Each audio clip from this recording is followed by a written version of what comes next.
Can the Vikings, for the first time in history, beat Russell Wilson? We're breaking down the Seahawks here on the Locked On Vikings podcast.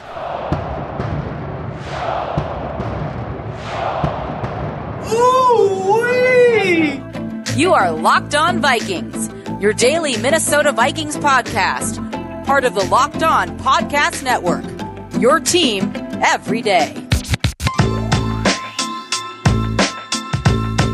What is going on, everybody? Welcome to another episode of the Locked On Vikings podcast, part of the Locked On Podcast Network, your team every day, and free on all platforms. As always, I'm your host, your pal, and the kid you copied off in math class. My name is Luke Braun. You can find me on Twitter at LukeBraunNFL, and the show is on Twitter at Locked On Vikings. Also want to point you to the Locked On NFL Draft podcast, which is a daily podcast just like this one on the NFL Draft. If you are just itching, one of those draftnik people, and you want to get a head start on the draft, go check that out. Ryan Tracy's got the analytics. Eric Crocker, former NFL pro, he's got the scouting for you.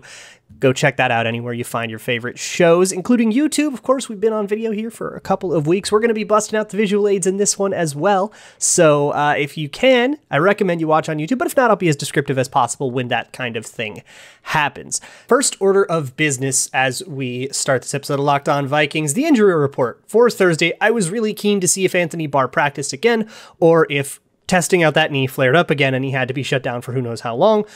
Not the case. He practiced again, only still on a limited basis, and that's okay. But I'm feeling a lot better about his chances of playing in this game on Sunday because he made it 2 days in a row of practice. I think the second day is more important to see than the first day. Everything else is the same. Darisaw limited, Bashad Breeland upgraded to full, and Eric Kendricks upgraded to full. Dalvin Cook still a DNP. Obviously, that'll be kind of rough if he misses. Everson Griffin still limited with that concussion, and Patrick Peterson still has a toe. The other order of business we got to get to is the bold predictions. I'm going to start the episode with the bold predictions this time so we can just talk scheme and stuff at the end. But we got one. We did it. We got one.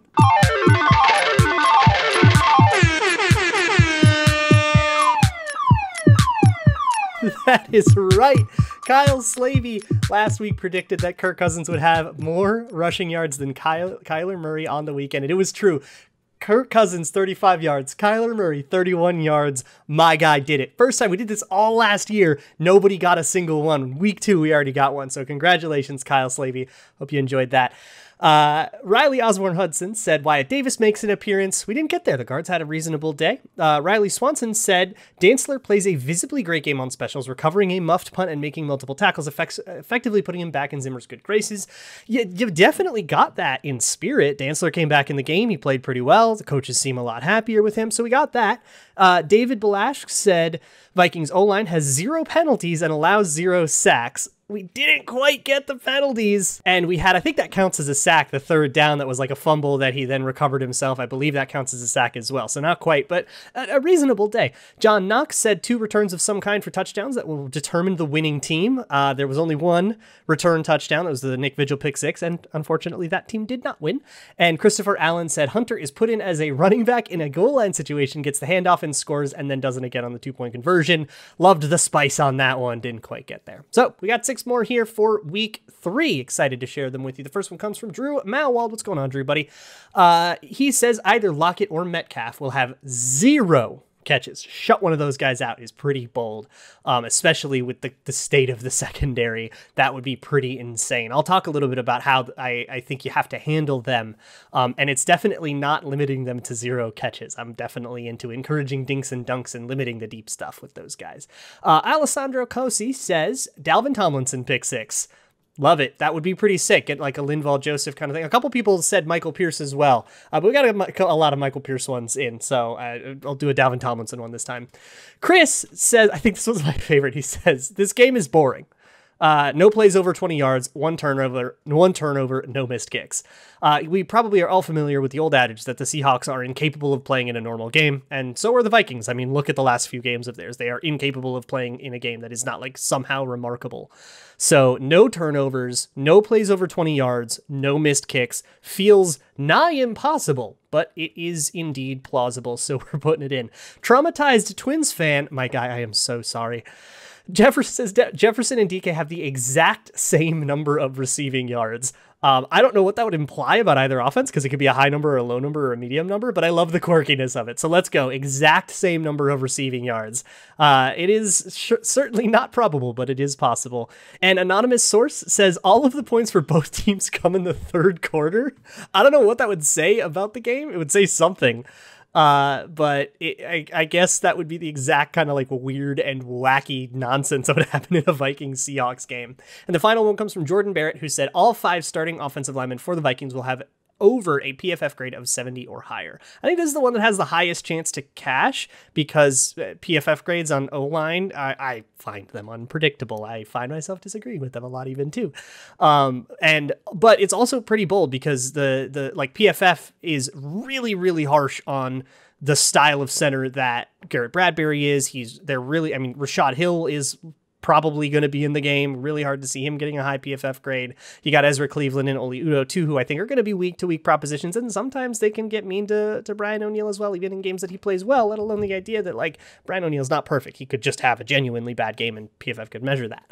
So it's definitely bold to call that for all 5, but I could see it happening, and it all should be fun. But I want to talk more schematically, and I want to try to describe the Seahawks and how I would attack the Seahawks. I want to talk strategy a little bit here. I always try to approach these things like what I would suggest if I were in the room. So let's kind of go through that exercise. But speaking of exercise, if you're trying to lose or maintain weight, the hardest thing in the world is when you get a craving for something sweet, maybe something chocolatey, and you want to fall off the wagon. The solution to that is Built Bar. Built Bar's a protein bar, but it tastes like a candy bar. It's got 17 grams of protein, 4 grams of sugar, 4 grams of carbs, and it won't knock you off the wagon. It's even keto friendly if you're doing that. And the flavors are delicious, all covered in 100% chocolate, chocolate peanut butter, chocolate mint, chocolate raspberry, cookies and cream, all sorts of delicious stuff. They have 9 main series flavors, plus a few more that come in every once in a while at the website, which is built.com. So head on over to built.com. I like the sampler that gets you 2 of each of their 9 main series flavors. Try what you like. And then at checkout, enter promo code LOCKED15, LOCKED15. You get 15% off of your next order. That is promo code LOCKED15 at builtbar.com. So I want to start with the elephant in the room, which is Russell Wilson. When it comes to the Seahawks, the Vikings have never beaten Russell Wilson in a game. Going all the way back to when he was drafted in 2012, the Vikings are, I think, 0-7 against the Seahawks in Russell Wilson's time there. It is time we beat Russell Wilson for once. So Russell Wilson, an important thing with him is to contain him. The Vikings, I don't think they made much of an effort to contain Kyler Murray. Mike Zimmer before that game said, well, containing him's kind of impossible and we're going to take a different strategy, basically. And I think that strategy was just running right at him with a bunch of blitzers and hoping he'd get home and get a bunch of sacks. And that's how he broke some plays and beat you. Russell Wilson, I think you can play contain against him. And try to cover because of the way the Seahawks offense works. Containing him is always huge. You don't want to make it schoolyard. They're much better schoolyard than I think, or it's harder at least to stop them when they're being schoolyard than during the actual planned motion of the play. But also they love to send 2 deep receivers. And if you can cover those 2 guys deep, that's a lot easier to cover for a while. So playing contain in a more conservative pass rush strategy might give Russell Wilson more time, but it also might, more reliably get to him. And you might be able to kind of survive that much longer just because of the offense that the Seahawks always play. Now, they have a new offensive coordinator, Shane Waldron, and he's a McVay guy. He's a McVay disciple, try to get the next McVay type. And so you would think it was more of a wide zone, but it really, and Corbin Smith said, he thinks it's a Schottenheimer offense. It really looks like a Schottenheimer offense, which is kind of wild because it was supposed to be stylistically such a different person. And to boot, Russell Wilson, I think he's going into his 9th season. He's not running as much as he did, back in 2015, 2016, their 2013 Super Bowl year. He's not running around as much as they used to. Players have even acknowledged that, so you don't have to take my word on it. But I think he still works that pocket really, really well, where you have to be very careful about your lanes and about constructing your pass rushes in a way that doesn't give him a lane to escape. Kind of get everybody around and then close them all in. And you need the walls of the pocket to close in on Russell Wilson in an inescapable way so that he can't get outside the pocket, run around, and do some miracle play on you. We saw enough of that. But elsewhere on their Offense, one tendency that I notice, at least in the little amount of tape that we have on the Shane Waldron Seahawks, is that Russell Wilson is really content to take a small gain if the defense gives him one, and you can take advantage of that. So what I would advocate in the room is for the corners to play off coverage a little bit more. Because you got D.K. Metcalf and Tyler Lockett. Those are scary deep threats, and playing them in off coverage helps to guard against the deep stuff. And offenses know this. And so they will say, okay, if you're going to play 8 yards off, we'll, run a 7-yard hitch and take our free 7 yards, right? And offenses are happy and content to take that. And I'll take that over a deep pass too. So, offense, defense can kind of agree. Eventually, one of those plays won't work. You can't make an entire offense out of that. So over the course of the entire game, that can work to your advantage, even though they're all like positive EPA plays for the offense kind of individually. Over the course of the game, that can work to your advantage because there isn't some crazy gigantic EPA play that maybe would have happened on one of those plays instead if you had played press and, gotten dusted by a release off the line. So I would say play off. And what will happen is Russell Wilson will take a quick out, or what I call like a now route, which you just take the ball in a shotgun usually, and you just stand up, turn it, and throw it right now. That's why it's called a now route. And the Vikings kind of do this too, so they're familiar with the idea. And I think you can kind of commit to, you can't do anything deep. You have to beat us dinking and dunking and being this really sound West Coast offense. I don't think the Seahawks have that much consistency in them. They just kind of never have. And then there is their run game. And I'm going to be honest, I don't really get their run game. I can't really find the strategy of what they're doing. It seems like it's just zone blocking, but it's not zone blocking in the way the Vikings do it, or the way the 49ers do it, or the way even like the Cardinals did it last week to us. It's not zone blocking that's meant to set up all these really favorable angles and all these reach blocks and, pinning and pulling and moving guys around and kind of getting people to spots very quickly and using their athleticism. It's just kind of vanilla zone blocking. If there's a guy in front of you, take him. If not, get to a linebacker, and that's kind of it. They're not even really comboing that much. So it feels like the Seahawks are asking their run blockers to be the sum of their parts and the sum of their parts only, instead of moving things around to make them more than the sum of their parts. And so I remember seeing that. I remember thinking, man, that looks like kind of vanilla. And I think that really, really hurt them in the game against the Titans. The Titans made this great comeback against the Seahawks, forced overtime, and then went and beat them in overtime. And I think the Seahawks had trouble salting that game away because their run game had a lot of stops in it because it was just kind of vanilla. And they don't have the horses to hold up one-on-one against guys like Jeffrey Simmons when they're just asking them to beat that guy one-on-one, or just, straight up double team him and then, Harold Landry beat them or something. And I think the Vikings on defensive line have the horses to kind of achieve a similar effect. So I don't know exactly what their run game is supposed to be. It feels like a run game that thinks it has better players than it does. They do a little bit of motion, to be fair. They have some like jet motion sometimes, pre-snap motion, which can help stress people's gaps and stress their leverages. But I don't know. I just don't think that they have the horses for that. But hey, Shane Waldron's the one with an NFL job, not me. So what do I know, right? One interesting thing I want to mention, Andre Patterson in a presser, he was asked by Arif Hassan about the one gap, two gap kind of hybrid stuff the Vikings are doing. One gapping and two gapping when it comes to defensive line is what it sounds like. Are you covering one gap against the run, or are you kind of covering a person like straight dead on and covering the gap on either side of him, covering two gaps? And Andre Patterson said, we do not two gap. We only one gap, which is weird because on the tape, it sure looks like guys are two gapping. But he said, sometimes we will line a guy up head up against an offensive lineman. We'll line the defensive lineman up directly against the offensive lineman, and then he still is responsible for one gap, but we're doing that to make the angle favorable as kind of part of a larger plan. And I thought that was really interesting. And I'm going to kind of keep an eye out for that when I'm watching this particular game back on kind of the gap techniques that these defensive linemen use, and how, if they look like they're two gapping, or did Andre Patterson just lie to the media, which he has every reason in the world to do when another team's trying to prepare for him, right? So I do want to talk about the Seahawks defense as well.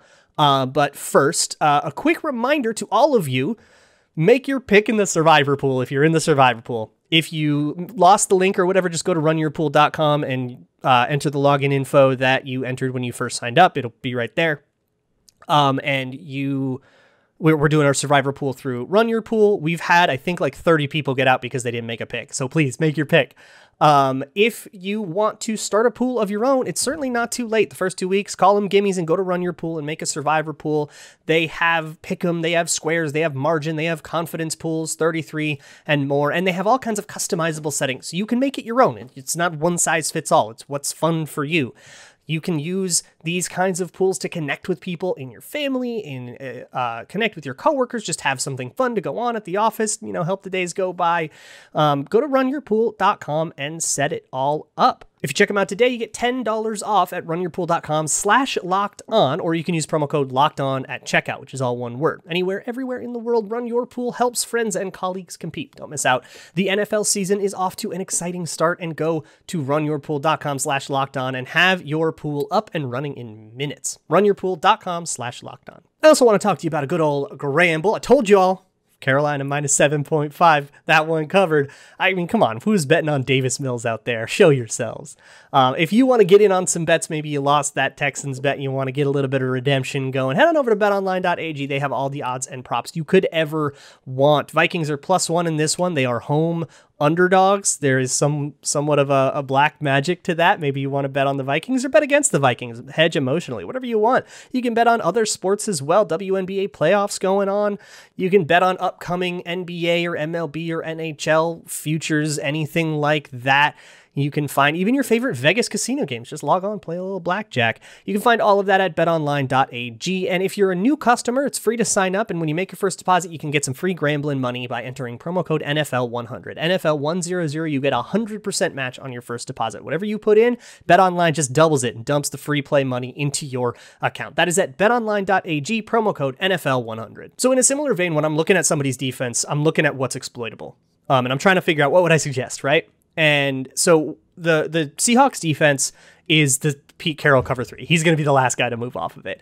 Way back in 2013, when they were the Legion of Booms, Pete Carroll ran this cover 3 system that allowed him to put, a lot of times it was Cam Chancellor in the box, any safety in the box to help with the run game. Nobody could get their run game going, and they still had 3 deep defenders, which helped a lot against the pass game, and that's what made their defense so fearsome. Those things have been figured out, and everybody's got their counters to them now. And the Seahawks are now starting to move away a little. They're starting to do some more too high shells. They're starting to mix it up a little bit more. It's about like where the Vikings defense was in, say, like 2018, like early 2018, kind of after they got beat by Doug Peterson's RPOs, but before Sean McVay exposed everything else about it. They're kind of in that spot right now. And there are a lot of ways built into the Vikings offense to counter this, because cover 3 is still the most common defense in the league. Even though it's sort of outdated, it's still kind of the staple that everybody builds off of. And so for the Vikings, a couple that I like, one is called Mills. So if you visualize 3 deep defenders in cover 3, and they all have, one deep third of the field and kind of a zone like that, you can have 2 players run deep routes that attack the middle guy, usually the free safety. This would have been Earl Thomas back in the old Seahawks days. It's, I think, Quandre Diggs now. So one runs a dig underneath, which is basically an in, but a really deep one. And the other one, usually the outermost one, will run a post. And those 2 routes are basically deep routes that attack the middle of the field. In cover 3, the underneath defenders usually leave the middle of the field open, the middle underneath of the field open. That's one of the weak spots of cover 3.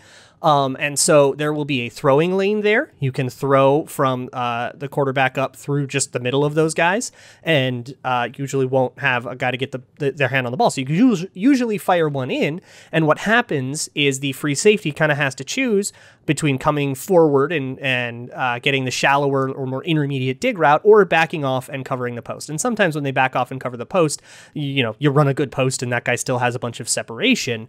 And the cornerback usually on that side will pass, because it's an in-breaking route, he will pass that post off to the safety. And that is essentially the point of the concept, is to get the safety into conflict. Another one the Vikings really like is just curl flat. And that's exactly what it sounds like. One wide receiver runs a curl, another wide receiver or the slot receiver, tight end, running back, or somebody will do a flat route and kind of be more of a check down option. And usually you have a curl going to the middle, and then you have the same concept mirrored on the other side. So you'll end up with 3 curl routes, all at the same part of the field, one on the left, one in the middle, one on the right.